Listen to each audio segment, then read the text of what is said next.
नमस्कार, आप देख रहे हैं के न्यूज इंडिया और के न्यूज के खास कार्यक्रम देवभूमि के दंगल में आप सभी का स्वागत है। मैं हूं आपके साथ गरिमा वाजपेयी और आज देवभूमि के दंगल में हम बात करेंगे गैरसैंण का विकास, लेकिन फिर भी हरीश क्यों निराश। राज्य सरकार होश में आओ, वोट में तुमको आना होगा, वोट में तुमको आना होगा, गैरसैंण की बात करेगा, गैरसैंण की बात करेगा। उत्तराखंड राज्य बने अब तक 22 साल पूरे हो चुके हैं, लेकिन 22 सालों में भाजपा और कांग्रेस ने ही सत्ता में राज किया।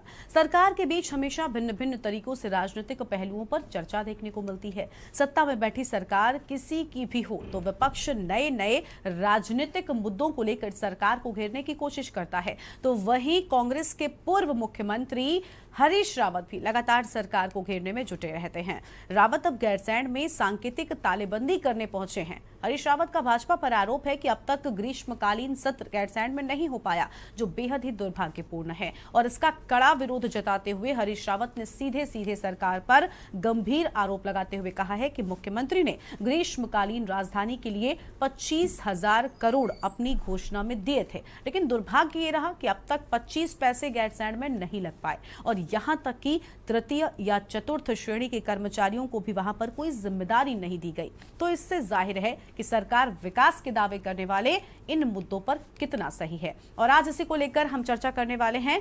लेकिन उससे पहले एक नजर डालिए आज के हमारे इस खास रिपोर्ट पर। गैरसैंण की बात करेगा, गैरसैंण की बात करेगा। हालांकि कांग्रेस गैरसैंण के मुद्दे को राजनीतिक मुद्दा न बताते हुए उत्तराखंड आंदोलन में शहीदों की भावनाओं का प्रतीक मानती है, और साथ ही यह भी मानती है कि हरीश रावत की सरकार में गैरसैंण को लेकर कई काम किए गए, लेकिन वर्तमान की सरकार अब अपने कामों और जिम्मेदारियों से दूर भागती नजर आ रही है। गैरसैंण की बात करेगा, उत्तराखंड में राज करेगा, गैरसैंण की बात करेगा, उत्तराखंड में राज करेगा, हरीश रावत जिंदाबाद। और ये बड़ा दुर्भाग्यजनक है, जहाँ ग्रीष्मकालीन राजधानी कह रहे थे वहाँ एसडीएम नहीं है, सुना मैंने 2 साल से, तहसीलदार नहीं है। ये तो गैरसैंण का अपमान है, उत्तराखंड का अपमान है। भैया धामी जी, ऐसी ही राजधानी, अरे ग्रीष्मकालीन ही सही, तुम लोग जो है, यदि यहाँ एसडीएम और तहसीलदार नियुक्त नहीं कर पा रहे हो तो तुमसे क्या उम्मीद की जा सकती। हमने अपना विरोध, हमारा सांकेतिक विरोध था, ये जगह ऐसी मुद्दा नहीं है। गैरसैंण उत्तराखंड आंदोलन में जो शहीद हुए हैं उनकी भावना का प्रतीक है, और जो आंदोलनकारी हैं उनकी भी भावना का प्रतीक है। आंदोलनकारियों का एक सपना था कि गैरसैंण उत्तराखंड की राजधानी बने। उस दिशा में निश्चित रूप से हरीश रावत जी की सरकार ने बहुत कुछ काम किया, विधानसभा वहाँ पर बनाई, लेकिन वर्तमान सरकार ने गैरसैंण को ग्रीष्मकालीन राजधानी घोषित करने के बावजूद भी वहाँ पर कोई भी अधिकारी नहीं बैठा अभी तक, न मुख्यमंत्री बैठे, न बजट सत्र हुआ। अब भाजपा के माने तो हरीश रावत और उनकी बातों पर प्रदेश की जनता ध्यान नहीं दे रही है, इसलिए गैरसैंण पर इस तरह की नौटंकी कर रहे हैं। गैरसैंण को जब ग्रीष्मकालीन राजधानी भाजपा की सरकार ने बनाया है, तो विकास भी भाजपा की सरकार ही करेगी। हरीश रावत पर कोई ध्यान नहीं दे रहा है। असली मुद्दा ये है, गैरसैंण की राजधानी ग्रीष्मकालीन किसने घोषित किया, उत्तराखंड राज्य किसने बनाया, ये सब जानते हैं। हमने अभी गैरसैंण के लिए 22 करोड़ का बजट का प्रावधान किया। पूर्व मुख्यमंत्री जी ने उसके ढांचागत विकास के लिए 25,000 करोड़ का अगले 10 वर्षों में गैरसैंण को हम कहां से कहां तक ले जाने वाले हैं, उसका हमने एक विजनरी जो है, हमारे पास विजन है। लेकिन हरीश रावत जी ने तो कुछ नहीं किया। वो मुख्यमंत्री रहे, उन्होंने क्यों नहीं गैरसैंण को राजधानी घोषित किया। आम आदमी पार्टी भी हरीश रावत के मुद्दे को समर्थन देते हुए दिखाई दे रही है। आम आदमी पार्टी का मानना है कि प्रदेश में सरकार ने ग्रीष्मकालीन राजधानी तो बना दी, लेकिन वहां पर बजट सत्र नहीं कराया। तो ग्रीष्मकालीन राजधानी कैसे हुई, जहां पर प्रदेश का ग्रीष्मकालीन बजट ही पेश न किया गया हो। ग्रीष्मकालीन बजट सत्र अगर गैरसैंण में नहीं होगा तो कैसी ग्रीष्मकालीन राजधानी? ये अपने आप में एक बड़ा सवाल है, उत्तराखंड की जनता का सवाल है। सरकार में जो बैठे लोग हैं उनको इस चीज़ को समझना चाहिए था और जो बजट सत्र है उसको गैरसैंण में आयोजित करके ये संदेश देना चाहिए था कि हमारा जो ग्रीष्मकालीन राजधानी है तो गर्मियों में जो सत्र विधानसभा का होता है हमने उसको गैरसैंण में किया। लेकिन सरकार ने बहाने बनाकर अधिकारियों से ये कहलवा कर कि चारधाम यात्रा मार्ग की वजह से व्यवस्थाएं नहीं हो पाएंगी, इसलिए सत्र जो है गैरसैंण में। अगर नहीं हो सकना था तो फिर गैरसैंण को भाजपा की सरकार ने ग्रीष्मकालीन राजधानी क्यों घोषित किया?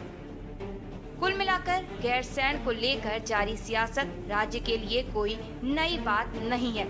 सवाल ये है कि क्या विपक्ष भीतर खाने सत्ता पक्ष के साथ मिलकर सत्र को देहरादून में करा रहा है? क्या सिर्फ सत्र कराकर गैरसैंण का विकास संभव है? क्या गैरसैंण को ग्रीष्मकालीन राजधानी का दर्जा देकर बीजेपी ने गैरसैंण के प्रति अपनी जिम्मेदारी की इतिश्री कर ली है? क्या सत्र की रस्म अदायगी के कारण गैरसैंण के विकास के लिए अब कोई ठोस पहल भी होगी या नहीं? यह हरीश रावत के सरकार पर उठे सवालों पर आज भी दम है या नहीं? तो आज इसी को लेकर हम विस्तार से बातचीत करने वाले हैं और इसी पर बातचीत करने के लिए हमारे साथ में मेहमानों का खास पैनल भी जुड़ेगा। सबसे पहले उनसे आपको हम रूबरू करवाते हैं। आज हमारे साथ में सत्यवीर चौहान जी हैं, भारतीय जनता पार्टी के प्रवक्ता हैं, और शीशपाल सिंह बिष्ट जी हमारे साथ में हैं, कांग्रेस पार्टी के प्रवक्ता हैं। अमरिंदर बिष्ट जी हमारे साथ में आगे जुड़ेंगे, लेकिन फिलहाल कमलकांत जी हमारे साथ में यूकेडी के प्रवक्ता जुड़ चुके हैं। जो मेहमान आगे जुड़ेंगे उनसे भी आपको हम रूबरू करवाएंगे। शुरुआत करते हैं सत्यवीर चौहान जी के साथ में। सत्यवीर जी, गैरसैंण का हल आखिर कब निकलेगा? क्यों आखिर इसको अटका कर रखा हुआ है? क्योंकि बात तो आपकी पार्टी की ओर से भी होती है, विकास के दावे कांग्रेस पार्टी भी करती है। अभी कांग्रेस पार्टी ने तो खैर मोर्चा खोल दिया है। बताइए आप, आखिर 25,000 करोड़ का बजट और अब तक हल क्यों नहीं हुआ?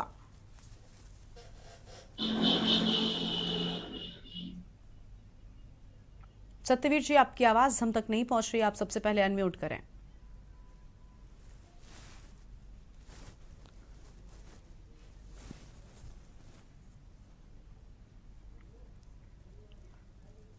सत्यवीर जी, आपकी आवाज हम तक नहीं पहुंच पा रही है।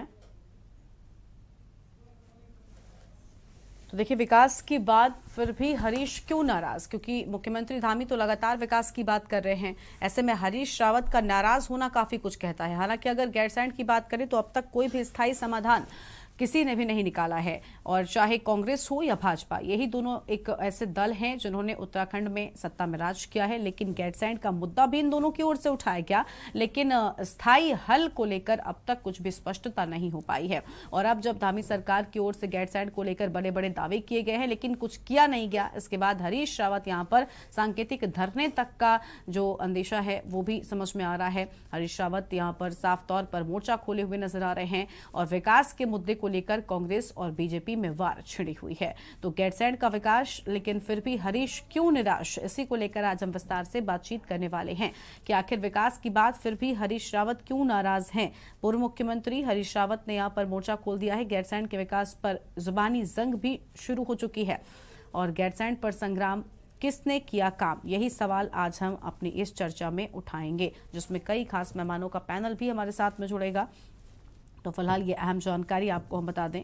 हालांकि कांग्रेस गैरसैंण के मुद्दे को राजनीतिक मुद्दा न बताते हुए उत्तराखंड आंदोलन में शहीदों की भावनाओं का प्रतीक बनाती है। तो यहाँ पर हमारे साथ में लगातार सारे मेहमान जो हैं वो भी मौजूद हैं। रविनाथ कौशिक जी भी हमारे साथ में जुड़ चुके हैं, वरिष्ठ पत्रकार हैं। रविनाथ जी, आपका भी बहुत बहुत स्वागत आज के हमारी इस चर्चा में। सत्यवीर जी के साथ शुरुआत करते हैं। सत्यवीर जी, आवाज आ रही है आप तक हमारी?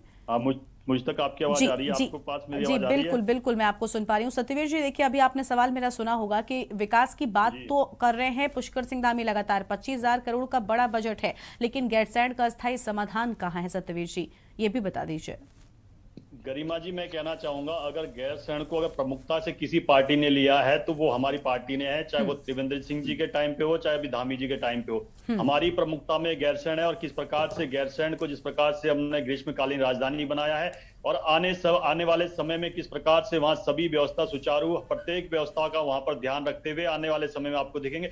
और इस बार जो सत्र नहीं हुआ उस पर स्पष्टता से जो प्रदेश के प्रमुख सेवक है, उन्होंने आके बताया कि क्या क्या कारण रहे। उसके बाद भी जिस प्रकार से सफल बजट रहा है, और जिस प्रकार से आज हरीश रावत वहां पहुंचे, तो उनके लिए मैं इतना ही कहना चाहूंगा कि कांग्रेस के अंदर जिस प्रकार का अभी भीतर घात चल रही है, अंतर्कलह चल रही है, उससे जिस प्रकार से वो अपना ध्यान भटकाना चाहते हैं, उससे तंग आ गए हैं। उत्तराखंड के अंदर आप देख रहे हो कोई भी नेता उनके साथ खड़ा नहीं है, सब उनके विरुद्ध में खड़े हुए हैं, और मात्र अगर उनके साथ खड़ा हुआ है तो 10 जनपद है, और 10 जनपद से ही कांग्रेस चलती है।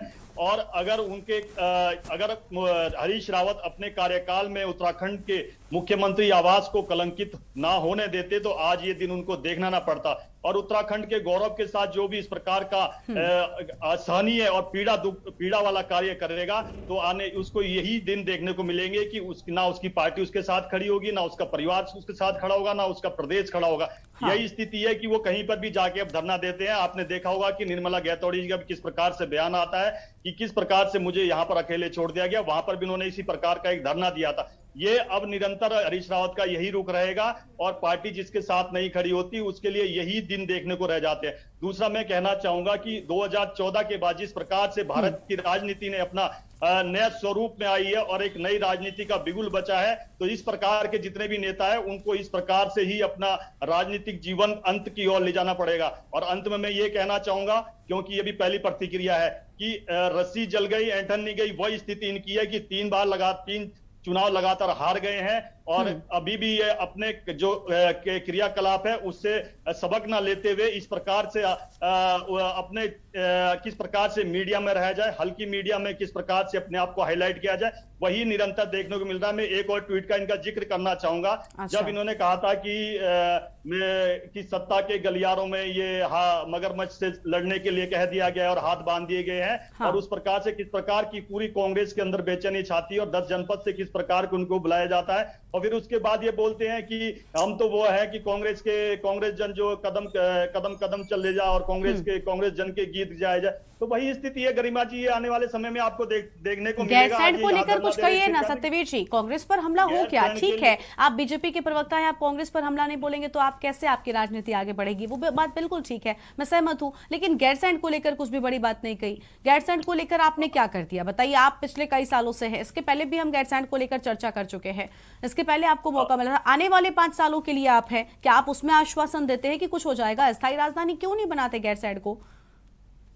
मैं आपको बड़ी ही विनम्रता से कहना चाहूंगा गरिमा जी, आने वाले समय में जैसे जैसे समय आएगा सभी चीजें होगी। हमारी सरकार हर कार्य कर रही है, चाहे ग्रीष्मकालीन। कल का ही मैं एक आपको निर्णय बताता हूं, जिस प्रकार से मुख्यमंत्री जी ने चंपावत को सौगात दी। और एक और निर्णय मैं बताना चाहता हूं, जो निरंतर हमारे विपक्षी दल आवाज उठाते रहे, उत्तराखंड को 22 साल हो गए, किसी ने भी इस प्रकार का कार्य नहीं किया। कल ही हमने गन्ना किसानों की जो मांग होती थी, जो उनका जो पैसा बकाया होता था, कल ही 143 करोड़ रिलीज किया गया है। उत्तराखंड के इतिहास में पहली बार हुआ है। गरिमा जी, आपका बिल्कुल प्रश्न वाजिब है, कब इसको स्थायी राजधानी बन जाए। हम निरंतर उस और काम कर रहे हैं, आने वाले समय में आपको अच्छे संकेत देखने को मिलेंगे।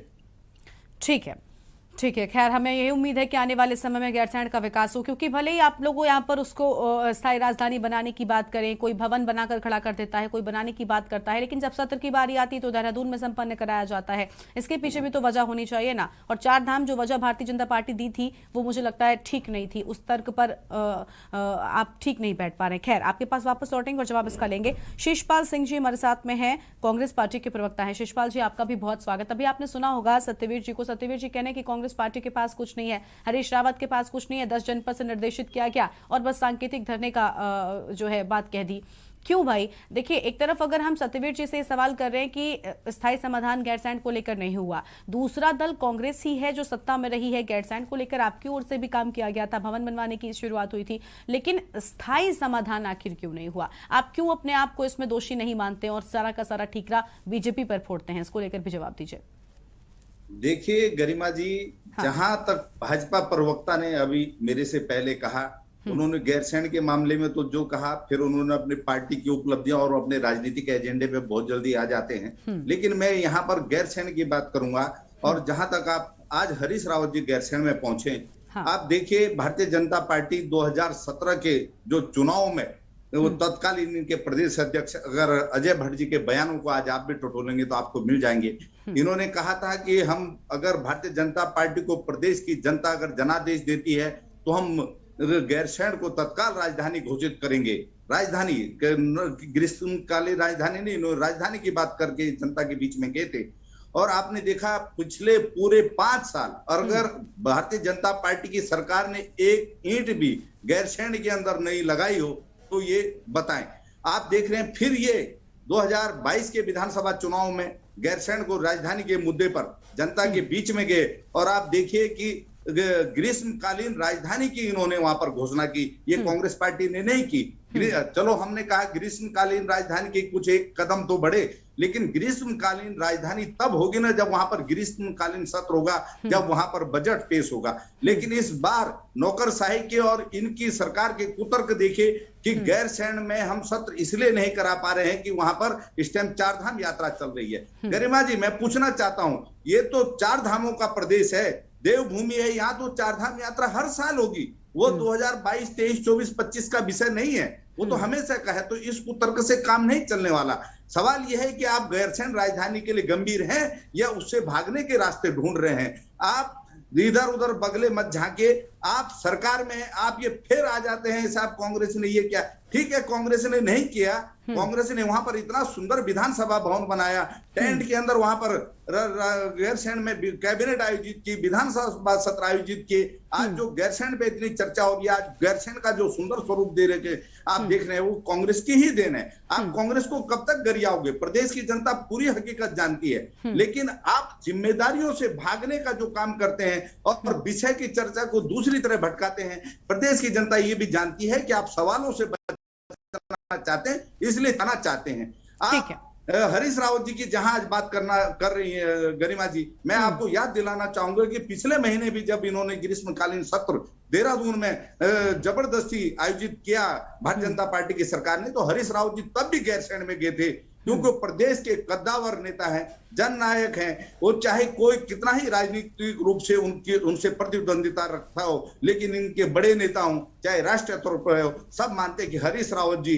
इस राज्य के एकमात्र इस प्रकार के नेता हैं जो जनता के बीच में जनता की नब्ज को जानते हैं, जनता से कनेक्ट रहते हैं, जनता उनको समझती है। जहां इन्होंने कहा कि आज कांग्रेस पार्टी के का इनको संगठन का सहयोग नहीं मिल रहा है। आज अगर ठीक है, देखिए मैंने उनको रोका था शिषपाल जी, मैंने उनको रोका था कि देखिए कांग्रेस पार्टी की बुराई बहुत हो गई, कांग्रेस पार्टी पर आप नहीं बोलेंगे तो राजनीति कैसे आगे बढ़ेगी। राजनीतिक पार्टियों में ये सब चलता रहता है। ठीक है, अभी कमलकांत जी को जोड़ लेते। कमलकांत जी यूकेडी के प्रवक्ता है। कमलकांत जी, आप यूकेडी के प्रवक्ता है। उत्तराखंड क्रांति दल ने बड़ी लड़ाई लड़ी है, गैरसैंण को लेकर लगातार मुद्दा जो है वो उठाते रहे हैं। आप किसको जिम्मेदार मानते हैं? मैं आपसे सवाल इसलिए नहीं करूंगी जिम्मेदारी बना क्योंकि आप सत्ता में नहीं रहे। फिलहाल 2 ये बड़े दल हैं जिन्होंने सत्ता में राज किया है, लेकिन गैरसैंण को लेकर स्थायी समाधान दोनों की ओर से कुछ नहीं हुआ। अभी देखिए भवन को लेकर शिषपाल जी ने कहा कि हमने तो इतना सब किया, सत्यवीर जी कह रहे हैं कि हमने तो बड़ा सा बजट निकाल दिया है। अब ऐसे में हर कोई विकास की बात कर रहा है, फिर निराशा आखिर क्यों है? फिर आज हरीश रावत को क्यों पहुंचकर वहां पर धरने जैसी बात करनी पड़ रही है? असल जिम्मेदार कौन है? कौन सिर्फ इसे चुनावी मुद्दा बना चुका है? हर बार के चुनावी संकल्प पत्र में जो है इसको शामिल कर देता है, लेकिन नतीजा कुछ नहीं होता।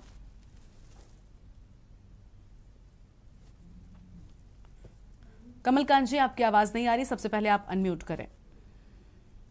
आ रही है आवाज? जी, आवाज आ रही है, बोलिए।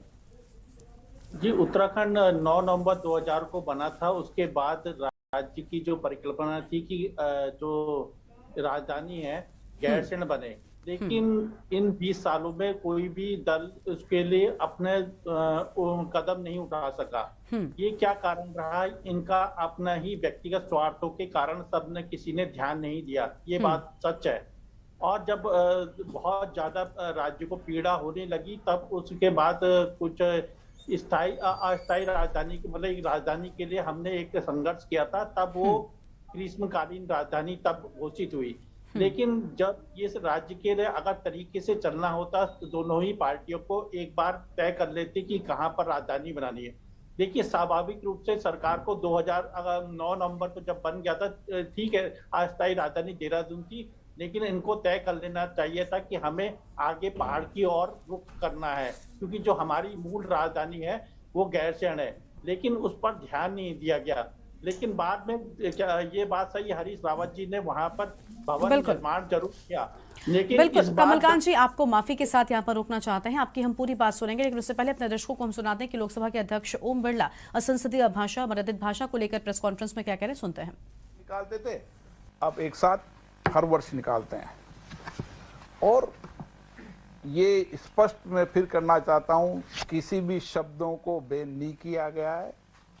जिन शब्दों को उस समय कार्रवाई के अंदर स्पंज किया गया है, चाहे लोकसभा हो, चाहे राज्यसभा हो, चाहे राज्य की विधानसभा हो, उसका संकलन जारी किया है। डिबेट चर्चा करने वाले जब दलों के आधार पर चर्चा करते हैं तो उनको दल से ऊपर उठकर जहां जहां उन दल की सरकार है उनके विषयों को भी सामने रखना चाहिए।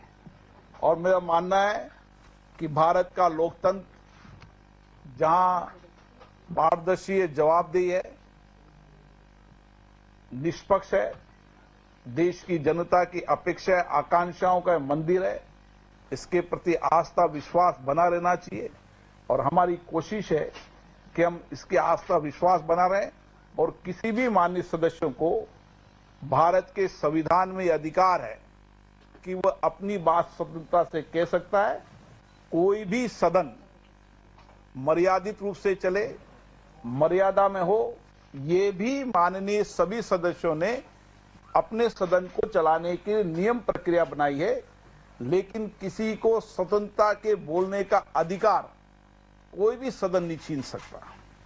लेकिन ये अपेक्षा की जाती है कि सदन में चर्चा और संवाद मर्यादित हो, अमर्यादित नहीं हो। देश की जनता भी लोकतंत्र के मंदिर से ये अपेक्षा करती है कि यहाँ पर मर्यादित चर्चा होनी चाहिए। आरोप प्रत्यारोप, सहमति असहमति हमारे लोकतंत्र की विशेषता है। आरोप प्रत्यारोप भी समय समय पर सदनों में लगते आए, व्यंग भी हुए हैं। ये सब इस संसद की परंपरा रही है।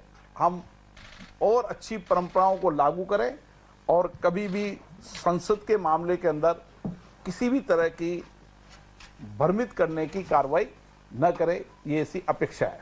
सर, अगर कोई सदस्य बोलता है, जी मैं TV9 भारतवर्ष से, आप जब सदन चलाते हैं तो अमूमन विपक्षी दल भी इस बात की तारीफ करते हैं, बहुत गैर आप चलाते हैं, तो क्या आप विपक्षी दल या लोगों को ये भरोसा दे सकते हैं कि वो लोग अपनी बात बिना किसी भय के और बेबाकी से रख सके और इस मामले में किसी तरह का जवाब नहीं होगा? मैं देश की जनता को और माननीय सदस्यों को सबको ये आश्वस्त करता हूं कि आपने मुझे पीठासीन अधिकारी के रूप में चुना है। मेरी जिम्मेदारी हो, चाहे सत्ता पक्ष हो चाहे प्रतिपक्ष हो, हर माननीय सदस्य का संरक्षण हो और उसको बोलने की अभिव्यक्ति हो। इसको मैं नहीं कर रहा अभिव्यक्ति, वो तो संविधान में अभिव्यक्ति, उसको कोई नहीं रोक सकता। ये तो एक सदन की प्रक्रिया है कि संसद में मर्यादा से चर्चा हो, गंभीरता से चर्चा हो, आरोप प्रत्यारोप लोग हो तो तथ्यों से हो। ये हमने सभी माननीय सदस्यों ने नियम प्रक्रिया बनाई सदन चलाने के लिए। लेकिन संविधान से बड़ा तो कुछ नहीं हो सकता। संविधान में बोलने की अभिव्यक्ति उसको कौन रख सकता है? आप कह रहे हैं बैन कर दिया, प्रतिबंधित कर दिया, ये बैन प्रतिबंध कभी नहीं हो सकते। ये तो एक नियमित प्रक्रिया है। लेकिन सर आप सिर्फ रिक्वेस्ट, सबका जवाब दूंगा एक एक का। जितने पूछोगे ना सबका जवाब दूंगा, पर एक एक पूछो। शब्दों की सूची है। मेरा सवाल यह है कि कुछ शब्द ऐसे हैं जो कॉमन है, जैसे इसमें घड़ियाली आंसू, ये तो बच्चों को पढ़ाया जाता है कि इसका अर्थ क्या होता है मुहावरे में। तो इस तरह के बहुत सारे कॉमन शब्द हैं। तो विपक्ष कह रहा है कि उनकी आवाज अगर वो आलोचना नहीं कर पाएंगे तो विपक्ष करेगा क्या अगर इन सारे शब्दों को आपने? घड़ियालू आंसू किसने बोला ये आपको पता है क्या? हो सकता है कि सत्ता पक्ष ने बोला हो, ये हो सकता। ये तो सदन में केवल ये जो शब्द हैं वो केवल सत्ता पक्ष या प्रतिपक्ष नहीं, ये तो सभी माननीय सदस्यों ने जो बोला है उसकी डायरी है ये।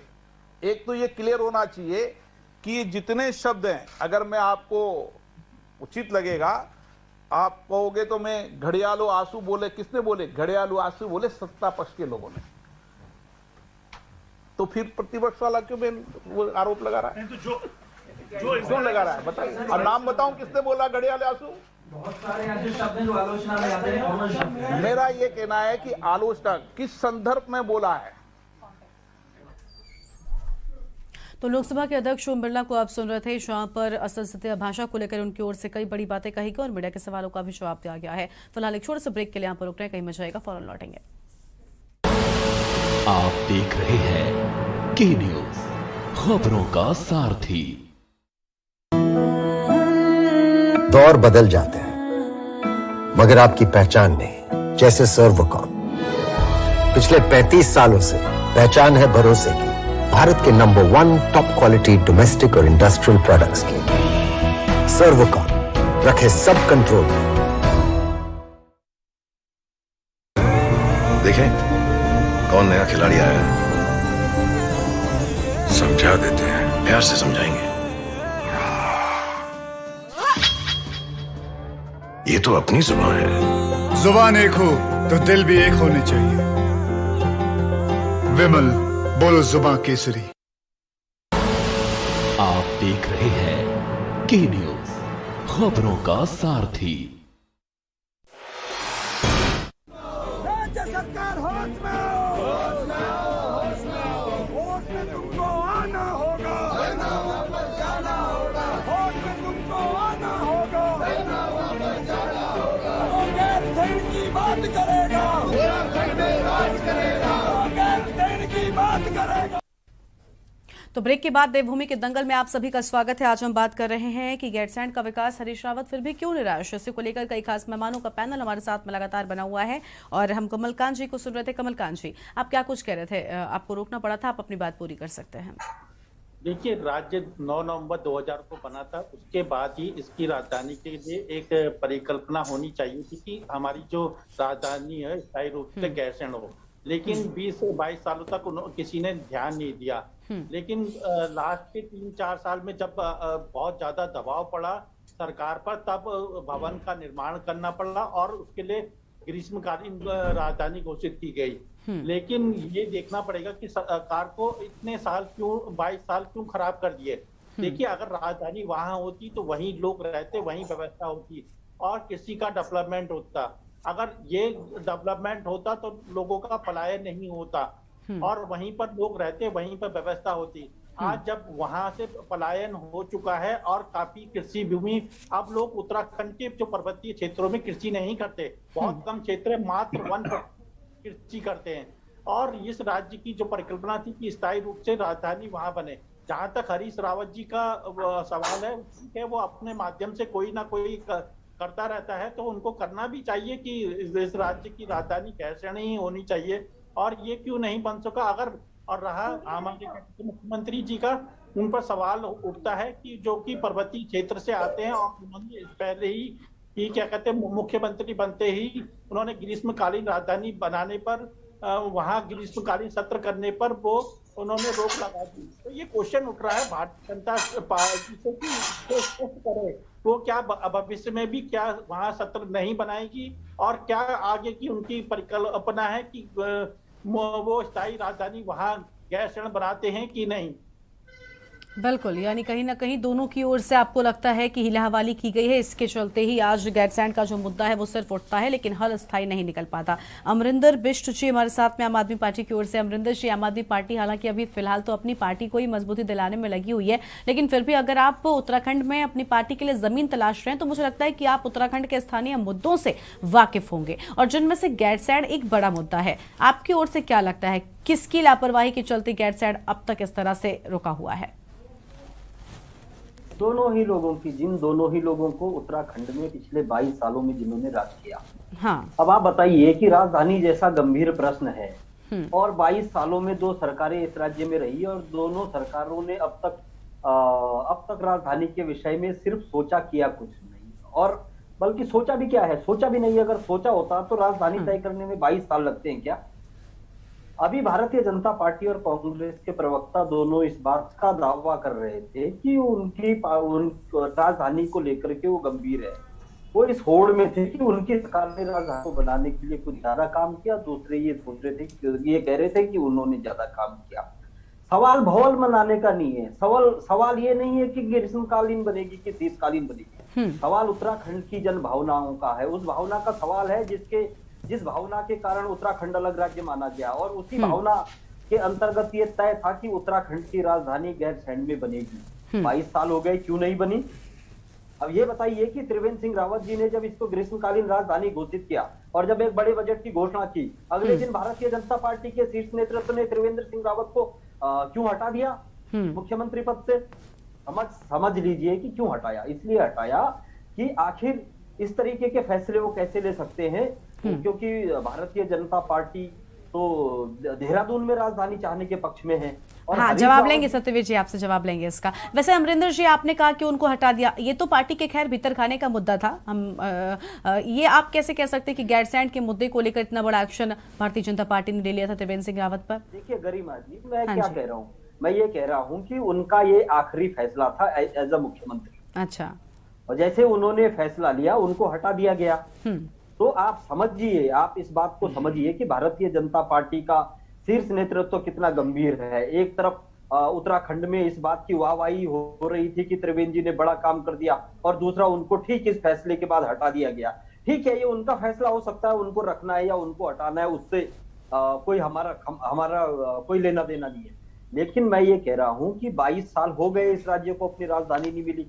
कौन किसका निकम्मापन है ये क्या ये उनका निकम्मापन नहीं है जो दोनों दलों की जिनकी सरकारें रही अब तक? तो जब 22 साल में नहीं कर पाए, तो गरिमा जी आप पूछिए ना पैनल पर बैठे हुए कांग्रेस बीजेपी के प्रवक्ताओं से कि एक टाइम बताइए कि कब तक बना देंगे, क्या अभी 20 साल और लगेंगे, कितने साल लगेंगे, करेंगे कि नहीं करेंगे? और मैं आपको बता रहा हूं दावे के साथ, अगर इनको करना होता तो हरीश रावत जी भी तो मुख्यमंत्री रहे हैं। उन्होंने उस समय क्यों नहीं इसको स्थायी राजधानी की घोषणा कर दी? और भारतीय जनता पार्टी इस राज्य में तीसरी बार सरकार बना रही है, वो क्यों नहीं कर देते कि बोलो भैया इसको निपटाओ। हम और आप हर साल इस बात पर तब चर्चा में आता है जब कुछ लोग इस पर जब राजधानी के सवाल पर अभी जैसे फॉरेस्ट की कुछ केंद्र सरकार की कुछ क्लियरेंस हुई तो फिर ये चर्चा में आ गया। फिर ये थोड़े दिनों बाद जो है फिर किसी और मुद्दे को लेकर के चर्चा में आ जाएगा। तो कहने का मतलब ये है कि जिस दिन ये राज्य बना उस दिन ये तय हो जाना चाहिए था। तय किसको करना था? भारतीय जनता पार्टी की सरकार थी। उन्होंने इस बात को आगे लटका दिया। आगे इस राज्य ने कांग्रेस की सरकार चुनी, कांग्रेस ने फिर इसको आगे लटका दिया, फिर भाजपा। बिल्कुल, यानी दोनों ही सरकारें, आप भी दोनों पर ही आरोप लगा रहे हैं। देखिए बात बिल्कुल ठीक है, क्योंकि दो ही दल ऐसे रहे हैं जिन्होंने राज किया और बावजूद इसके समाधान नहीं हुआ। खैर, वरिष्ठ पत्रकार हमारे साथ में है रविनाथ कौशिक जी हैं। रविनाथ जी, आपका बहुत स्वागत की न्यूज इंडिया पर। रविनाथ जी, आपसे जानना चाहूंगी, आप बेहतर तरीके से इस सबको समझते होंगे, आप बताइए आपको क्या लगता है कौन जिम्मेदार है? क्योंकि अभी आपने शीशपाल जी को सुना और साथ ही सत्यवीर जी को, दोनों अपना अपना बचाव कर रहे हैं, एक दूसरे पर वार कर रहे हैं, और यूकेडी और आम आदमी पार्टी इन दोनों को ही जिम्मेदार मानती है।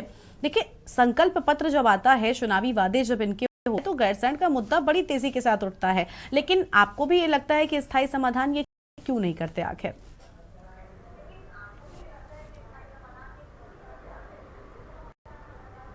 इसके पीछे सबसे बड़ा कारण ये है कि हर कोई इस बात से मुतमईन नहीं है, संतुष्ट नहीं है कि गैरसैंण राजधानी बनने से सभी समस्या का समाधान हो जाएगा। उदाहरण के लिए अभी हमारे यूकेडी के नेताजी ने बोला है कि साहब जो है वो पलायन रुक जाता अगर गैरसैंण में राजधानी बन जाता। मेरे समय ये बात नहीं आती है कि देहरादून में रह करके ऐसी व्यवस्थाएं करने से कौन रोक रहा है कि भाई पहाड़ में पलायन रुक जाए। पहाड़ में चिकित्सा शिक्षा चाहिए।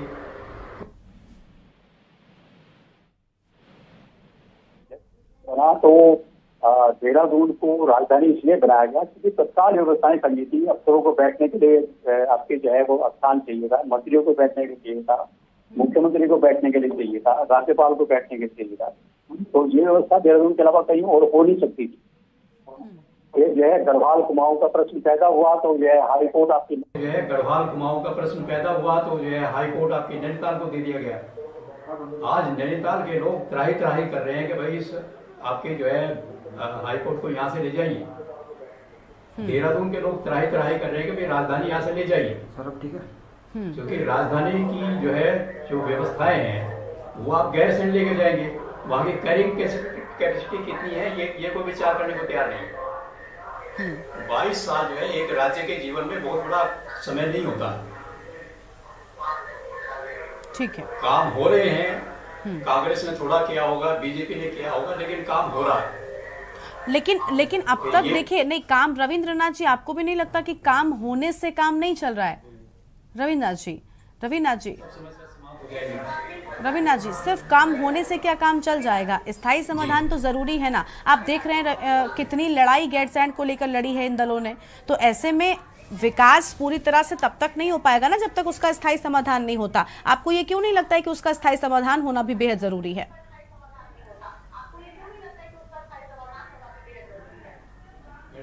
गैरसैंण की कैरिंग कैपेसिटी राजधानी लायक नहीं है, इस बात पर कोई विचार करने के लायक नहीं है। अच्छा, तो यानी आपको लगता है कि वहाँ पर वहाँ पे पेयजल की व्यवस्था की थी और गढ़वाल और कुमाऊं से जो है कनेक्ट करने की कोशिश की थी। हाँ, नहीं तो लेकिन इसे स्थायी राजधानी बनाने की मांग भी तो इसीलिए है ताकि विकास की धारा यहाँ पर बह सके, विकास जो है इस हद तक हो सके। और क्या वजह, मुझे लगता है यही वजह दी गई थी ना, विकास को लेकर ही बात कही गई थी।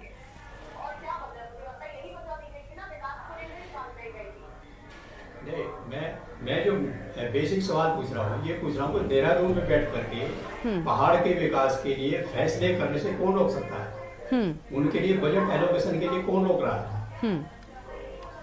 राजधानी के बहाने आप जो है पहाड़ का विकास आपका जो है वो उस समय तक रोक नहीं सकते ना, जब तक राजधानी वहां नहीं बन जाएगी। ना वहां पे जो है पानी की व्यवस्था होगी, ना शिक्षा की व्यवस्था होगी, ना चिकित्सा की व्यवस्था होगी। यानी आपको लग रहा है कि अभी वहां पर ठीक तरह से व्यवस्थाएं नहीं है, इसके चलते वहां पर स्थायी राजधानी के तौर पर उसको नहीं देखा जा रहा। आपको लग रहा है कि पहले व्यवस्थाओं को दुरुस्त करें, बाद में वहां पर जाएं।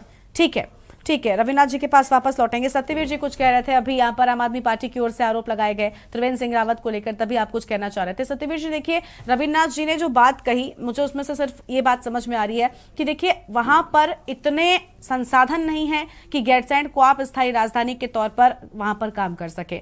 तो देखिए ये भी एक बड़ी कमी है। एक तो आप स्थायी राजधानी के लेकर बात कर रहे हैं लेकिन उसको बना नहीं रहे हैं, और यहाँ पर लोग कह भी रहे हैं कि संसाधनों की भी कमी है, क्योंकि अगर उसको विकसित करना है तो सबसे पहले इन संसाधनों का जो है वो इस्तेमाल होना शुरू करना होगा। तो ऐसे में आपको लग रहा है कि कमी रह गई, मान रहे हैं आप इस बात को?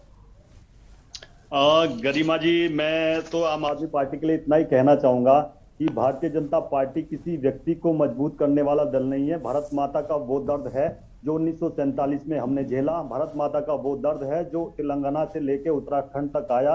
इस प्रकार से जब उत्तराखंड राज्य की मांग बनती है, तब इस राजनीति में और इस भारत के जो विद्वान लोग हैं, जो सिद्ध पुरुष लोग हैं, उन्होंने कहा कि अगर इस राज्य का निर्माण हो सकता है तो अटल बिहारी वाजपेयी जैसे, जिनको कि लोगों ने सिद्ध पुरुष के रूप में आज कहते हैं और अजात शत्रु के नाम से जिनको आज अपने राजनीति में अपना प्रेरणा स्रोत मानते हैं, मैं यही कहना चाहता हूँ, राजनीतिक दलों से हमारी राजनीति हो सकती है, हमारे विचारों से मतभेद हो सकते हैं, मगर जिस राज्य की निरंतर मांग थी, उस राज्य को बनाने के लिए जिस प्रकार से हमारे माताओं बहनों ने और भाइयों ने और बुजुर्गों ने बलिदान दिया, उस बलिदान को समझा तो हमारे वो श्रद्धेय अटल बिहारी वाजपेयी थे। और मैं दूसरा कहना चाहूंगा जी, पत्रकार महोदय जी ने कहा कि किस प्रकार से वहां पर उसकी स्ट्रेंथ नहीं है, कैपेसिटी नहीं है, उसका पूरा जब भी वो परमानेंट वो कैपिटल बनेगी, वो किसके कार्यकाल में बनेगी नहीं बनेगी, वो आने वाले समय में पता चलेगा। दूसरा मैं कहना चाहता हूं कि भाई यहाँ पर एक प्रश्न उठता था कि किस प्रकार से यहाँ पर चौड़ी रोडें बन सकती है, किस प्रकार से यहाँ रेलवे आ सकता है पहाड़ों में आज, क्योंकि इस प्रकार की मशीनरी फिर उसके बाद इतना बड़ा इंफ्रास्ट्रक्चर करना किसी भी सरकार के लिए संभव नहीं है। आज जो असंभव लग रहा था वो संभव हो रहा है। और उत्तराखंड की जो मांग थी, उत्तराखंड का जो बनने की जो बात थी, वो ये था कि उत्तराखंड की मूलभूत आवश्यकताओं को पूर्ण करने के लिए यहाँ की शिक्षा व्यवस्था, यहाँ की स्वास्थ्य, यहाँ के महिलाओं की आवाज, यहाँ के बुजुर्गों की आवाज और यहाँ के होते पलायन, यहाँ के रिसोर्सेज का किस प्रकार से सही इस्तेमाल हो सके, वो आज की सरकार कर रही है, चाहे आप रोडों के अच्छा, सत्यवीर जी, वैसे मुझे अब आगे मेहमानों की प्रतिक्रिया लेनी चाहिए, लेकिन फिर भी मैं आपसे एक सवाल बैक टू बैक करना चाहूंगी। वो ये कि देखिए, इस बार जब सत्र होना था तो आपने कहा कि गैरसैंण में हम इसलिए नहीं करा रहे क्योंकि चारधाम यात्रा है। क्या आने वाले सालों में चारधाम यात्रा रुक जाएगी? ये जो एक्सक्यूज दिया गया था ये कितना वाजिब लगता है? क्या चारधाम यात्रा तो रुकने नहीं वाली है, तो आखिर गैरसैंण में फिर कब आप सत्र कराएंगे, बताइए? देखो, प्रदेश के मुखिया ने और हमारे संगठन के मुखिया ने आके स्पष्ट तौर से कहा था कि जिस प्रकार की यात्रा हुई है 2 साल, जिस प्रकार कोविड का काल चला, किसी को भी अपेक्षा नहीं थी कि इस प्रकार का यात्री यहाँ पर आएगा, इस प्रकार से यहाँ दर्शनार्थी आएगा। अब हमारे पास सारे अब जो भी है कि ये पता चल चुका है, हमारे पास सारे ये डेटा आ चुके हैं कि आने वाले समय में क्या हो सकता है, उसके अनुसार आगे सत्र होगा। और निश्चित रहिए कि आने वाले समय में जिस प्रकार की लोगों की भावनाएं है उसके अनुसार ही वहां पर सब कुछ होगा। और अभी जितने भी कार्य हो रहे हैं किसी भी व्यक्ति को मजबूत होने के लिए नहीं, उत्तराखंड का गौरव किस प्रकार से मजबूत हो और जिस प्रकार से पिछले आने कांग्रेस के जो दिए हुए दाग है उस प्रकार को किस प्रकार से बेदाग किया जाए, उसी और निरंतर कार्य कर रही है। उसी प्रकार परिणाम आपने देखा होगा कि जो इस बार चुनाव में आए, चाहे उपचुनाव में आए, चाहे मेन चुनाव में आए और चाहे अभी का हो, मैं यही कहता हूं कि सरकार के जो कार्य होते हैं, या तो जो पंचायत चुनाव होते हैं, निकाय चुनाव होते हैं, या बीच में किसी प्रकार के चुनाव होते हैं, उसके रिजल्ट से आपको रिफ्लेक्ट होते हैं कि किस प्रकार की सरकार ने कार्य किया है कि नहीं किया है। उसी की आपने देखा होगा कि 2 अभी उपचुनाव भी है, उसका हमें किस प्रकार का मैंडेट हुआ, आवश्यकता नहीं है बताने की। दूसरा मैं ये भी कहना चाहूंगा कि हमारी सरकार का एक ही ध्येय है कि यहाँ के रिसोर्सेज को कैसे यूज किया जाए, कैसे नए यहाँ के युवाओं को स्टार्टअप से जोड़ा जाए। आपने देखा होगा जिस प्रकार से 2018 ये बिल्कुल आपके मैं क्या कह रही हूँ, आपके घोषणा पत्र में ये सब था, आप इन सब की काम कर रहे हैं। हम इन सब पर तो बात ही नहीं कर रहे हैं, हम तो सिर्फ गैरसैंण पर बात कर रहे हैं। आप रिसोर्सेज की बात कर रहे हैं, हम ठीक है, आप रिसोर्सेज अच्छे करिए ताकि राजस्व अच्छा हो, कर्जा मुक्त प्रदेश हो, ये सारी अलग समस्याएं। गैरसैंण पर हम चाहते हैं कि देखिए अगर इतना सब हो रहा है, विकास की धारा बहने की तैयारी आपकी ओर से हो रही है, तो हरीश रावत को आज क्यों जाने की जरूरत पड़ गई? लग रहा है ना हरीश रावत को कमी है, सवाल ये भी तो उठता है ना। हरीश रावत का मुख्यतः मैंने आपको पहले ही अपने वक्तव्य में बताया है, जिस प्रकार का उनका राजनीतिक जीवन रहा है और विशेष परिवार के लिए उनकी श्रद्धा रही है, अपने कार्यकर्ताओं के प्रति नहीं है। और 2014 के बाद जो शिफ्ट ऑफ पॉलिटिक्स हुआ है कि अब एक गरीब का बच्चा भी देश का नेता बन सकता है, मुखिया भी बन सकता है, प्रदेश का मुखिया भी और राष्ट्र का मुखिया भी बन सकता है, वही बेचैनी आज पूरे कांग्रेस के अंदर है। ये हरीश रावत की नहीं है, प्रदेश दर प्रदेश यही स्थिति है इनकी। आप देख लीजिए किस प्रकार से आज आप देखते होंगे पद्म विभूषण से लेके उनको मिल रहा है कि जो चाहे पर्यावरण का काम कर रहा हो या किसी दूसरे ऐसे काम में कर रहा हो जो भारतीय संस्कृति से जुड़ा हुआ हो, वही आज देखने को मिल रहा है। यही कारण है, मैं गरिमा जी आपको कहता हूं, राजनीति में अगर आप समय पे अपने आप को परिवर्तन नहीं करेंगे और जो भारत की अस्मिता है उसके साथ लेकर नहीं चलेंगे तो इसी प्रकार के आपको आने वाले परिणाम होंगे। मैं तो ये चाहता हूं कि विपक्ष मजबूत हो, मगर विपक्ष कहीं पर भी मजबूत नहीं दिख रहा है। आप देख लीजिए कली का क्यों मजबूत क्यों आपको नजर नहीं आता? वो तो आवाज उठा रहे हैं, वो तो जनता के मुद्दे उठा रहे हैं, तो मजबूती और क्या होती है? मजबूती क्या मतलब? अभी कौन सा चुनाव है जिसकी तैयारी हरीश रावत कर रहे हैं? अभी तो कोई चुनाव नहीं है ना, लेकिन फिर भी वो गैरसैंण का मुद्दा उठा रहे हैं क्योंकि उनको लग रहा है। गरिमा जी कल परसों ही आपने देखा होगा कि जिस प्रकार से हरक सिंह रावत और प्रीतम सिंह की बैठक होती है उस प्रकार से कांग्रेस के अंदर किस प्रकार की बेचैनियां होती है, उसी प्रकार की अपनी राजनीतिक जमीन बचाने के लिए इस प्रकार के हथकंडे अपनाए जा रहे हैं। और मैं ये कहना चाहता हूं कि कद्दावर नेता वो होता है जो जनता की आवाज को सुनता है, और जो जब जनता उसकी आवाज को सुनती है तो वो उसको फर्श से हर्ष पे ले जाती है, ना कि हर्ष से फर्श पे ले जाती है। वो जिस प्रकार का आज आपको देख रहा होगा कि हरीश रावत राजनीति में किस प्रकार से अपने को बचाने के लिए हर तरफ हाथ पांव मार रहे हैं। ठीक है, यानी आप व्यक्तिगत तौर पर आपको लग रहा है कि हरीश रावत अपनी राजनीति को बचाने के लिए इस तरह के काम कर रहे हैं, ना कि कांग्रेस पार्टी की ओर से। खैर, कांग्रेस पार्टी से हमारे साथ में है शीशपाल जी, कुछ कहना चाहेंगे आप? आपकी पार्टी पर को लेकर भी बड़ी बातें यहाँ पर सत्यवीर जी ने कही है। गैरसैंण के मुद्दे ज्यादा तो कांग्रेस पर हमला बोलते हैं सत्यवीर जी।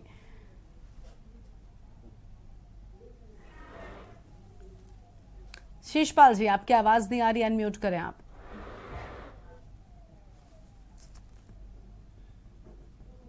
हेलो जी शीशपाल जी बोलिए, आपकी आवाज आ रही है। आवाज है?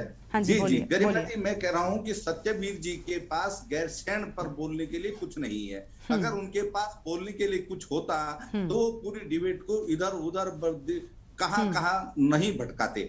जहां तक उन्होंने कहा कि जनता की आवाज को सुनने की बात है, कि तो आप देखिए, आपको लगता है कि प्रदेश सरकार जनता की आवाज को सुन रही है? अगर जनता की आवाज को सुन रहे होते तो ये गैरसैंण पर आज ये डिबेट नहीं करनी पड़ती, हरीश रावत जी को आंदोलन नहीं करना पड़ता।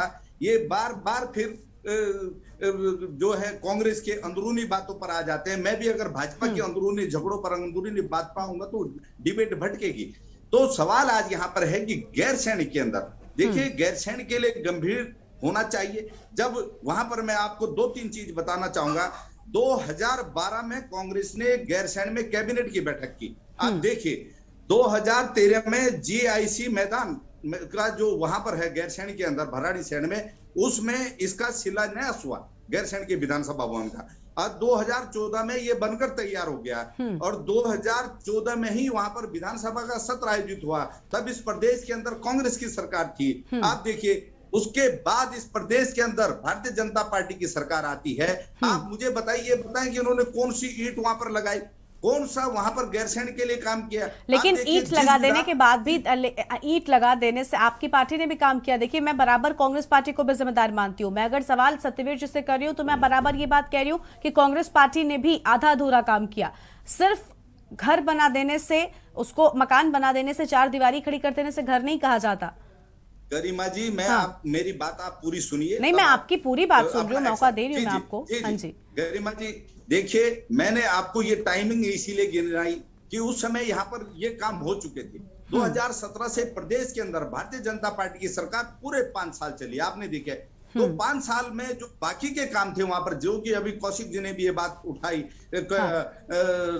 यूकेडी के मित्रों ने, आम आदमी पार्टी के मित्रों ने भी उठाई कि वहां पर बाकी के काम क्यों नहीं हुए। जो कर्मचारियों के आवास बनने, चतुर्थ श्रेणी कर्मचारियों के आवास बनने, सचिवालय भवन बनना, अधिकारियों के आवास बनने हैं, तमाम ये काम पिछले 5 साल में हो सकते थे ना। जब ये 3 सालों, मैंने आपको दिखाया 2012 से 14 तक विधानसभा भवन तैयार हो सकता है 2 सालों में बन करके। तो 5 सालों में ये वहां पर ये काम नहीं कर पाए और उसके बाद फिर ये रिपीट हो गए हैं। उसके बाद ये कहने कि हमने इतना पैसा गैरसैंण के लिए रखा हो, भैया उसे तिजोरी में मत रखिए, उसके जमीन पर खर्च ये बात बिल्कुल ठीक है कि देखिए बजट जारी कर देने से अगर कुछ नहीं हो रहा है तो वहीं दूसरी ओर उन्होंने जो बना दिया था उससे भी अब तक कुछ हो नहीं पा रहा है। रविनाथ जी कौशिक हमारे साथ में बने हुए हैं। रविनाथ जी आप बताइए, अभी आप सुन रहे हैं यहाँ पर शिषपाल जी को। शिषपाल जी कह रहे हैं हमने सबने प्रयास किया है। अभी आप कह रहे थे कि आपको लगता है कि वहां पर इतनी पर्याप्त चीजें नहीं है, इतने संसाधन नहीं है कि उसको राजधानी के तौर पर देखा जाए। लेकिन ये दोनों ही पार्टियां, ये दोनों ही दल, इन्होंने कोशिश तो खूब की है, यानी इनको लगा है कि यहाँ पर संभव है, प्रयास तभी किए जा रहे हैं और बावजूद इसके चीजें पूरी नहीं हो रही हैं। तब कहाँ कमी आपको लग रही है? क्योंकि अगर आपके कहे मुताबिक इन लोगों को भी लगता कि संसाधनों की कमी है तो प्रयास नहीं करते। प्रयास तो कर रहे हैं लेकिन पूरा नहीं हो पाता। बजट बहुत बड़ा है, 25,000 करोड़ का बड़ा बजट है धामी जी के पास। धामी जी विकास की बात कर रहे हैं लेकिन हरीश रावत जी बराबर निराश नजर आ रहे हैं। क्या वजह है?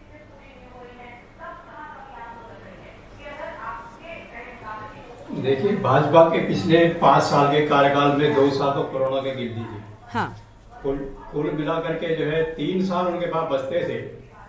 अब जो है धामी जी का पहला बजट आया है, उसमें पूर्व मुख्यमंत्री त्रिवेंद्र जी ने एक उंगली रखी है कि साहब इसमें गैरसैंण के लिए बजट प्रावधान नहीं है।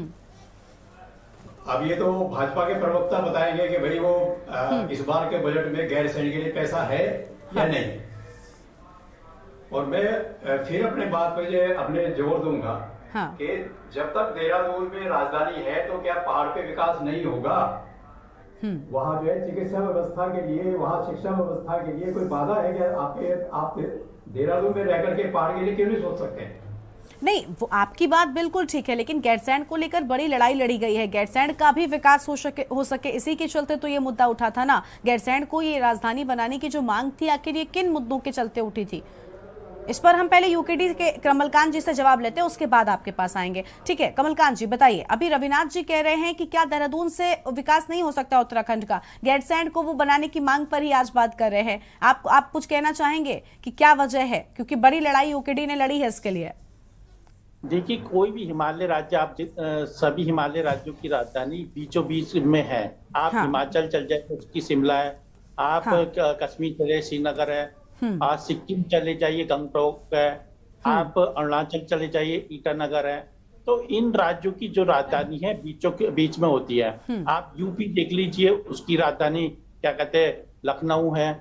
तो आप भारत की राजधानी दिल्ली है, इसलिए बनाया गया कि बीचों बीच में केंद्रीकरण होता है, उसी के माध्यम से राज्य का विकास होता है। ऐसा नहीं कि कोई कोने में व्यक्ति बोल दे कि मेरे साइड बना दो, तो वो नहीं चलता रहा।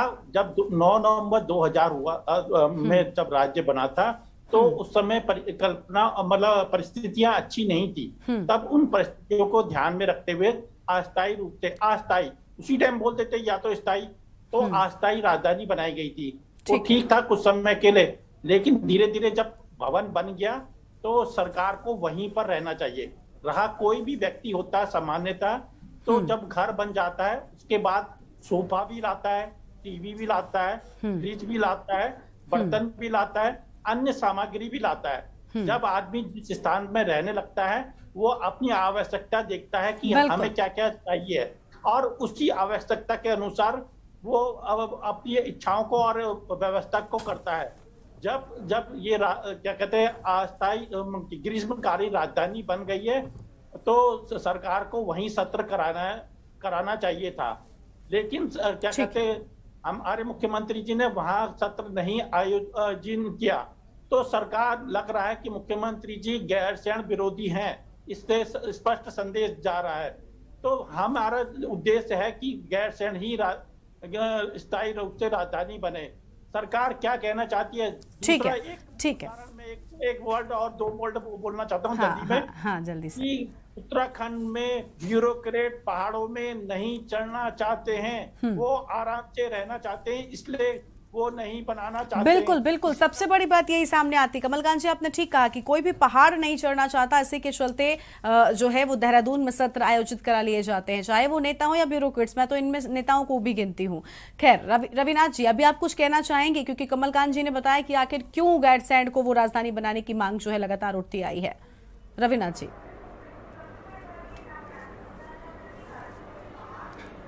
एक्चुअली गैरसैंण राजधानी एक इतना ऐसा भावनात्मक मुद्दा हो गया है कि उसके प्लस माइनस पे कोई बात नहीं करना चाहता है। हाँ, लेकिन अब अगर इस सब को लेकर इतना कुछ हुआ है, ये दोनों दल जो सत्ता में रहे इन्होंने भी कुछ किया है, तो इसको मुझे लगता है कि इस पर कुछ क्लैरिटी हो जानी चाहिए। रविनाथ जी।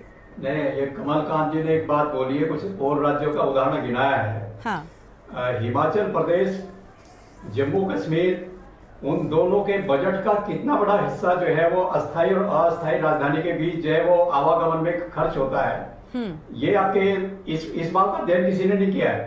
मैं फिर जोर देकर क्या कहना चाहूंगा कि गैरसैंण की कैरिंग कैपेसिटी कितनी है, वहां जो है कितनी आबादी रह सकती है, इस बात का किसी ने ध्यान किया है? कभी किसी ने नहीं किया।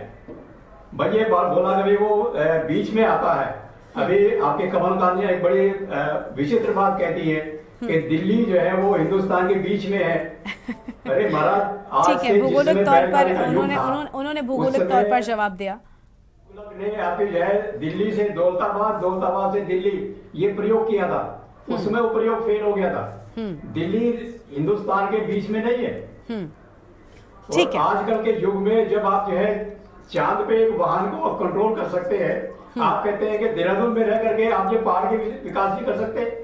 ठीक है, यानी आपको लगता है कि ये मुद्दा जो है वो भावनात्मक तौर पर जोड़कर उठाया जा रहा है लगातार। ठीक है, शशिपाल जी से हम जवाब लेते हैं। शशिपाल जी कांग्रेस पार्टी के प्रवक्ता। शशिपाल जी, एक सवाल ये भी है कि देखिए, कांग्रेस पार्टी जब सत्र नहीं करती है बीजेपी तो इसको लेकर सवाल उठा देती है, क्या सिर्फ सत्र कर देने से ही गैरसैंण का विकास हो जाएगा? कितना विकास सत्र वहां पर आयोजित करा देने से हो जाएगा?